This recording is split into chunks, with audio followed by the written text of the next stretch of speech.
3 సంవత్సరముల పాటు వివిధ ప్రయాసల కూర్చి ప్రయాణించిన పిదప బోధిధర్ముడు చీనాలోని నాన్యన్ గ్రామాన్ని చేరుకున్నాడు. తమ గ్రామానికి ఏదో ఉపద్రవం వాటిల్లబోతోందని వాళ్లు కాలగణితం మూలంగా గ్రహించారు.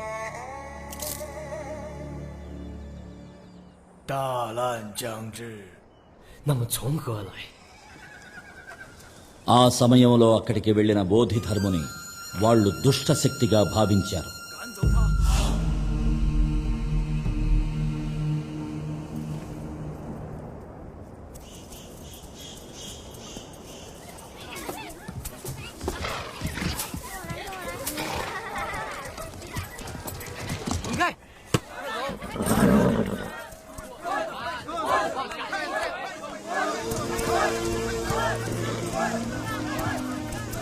ప్రమాదం తొలగిపోయిందని వాళ్లు సేద తీరారు.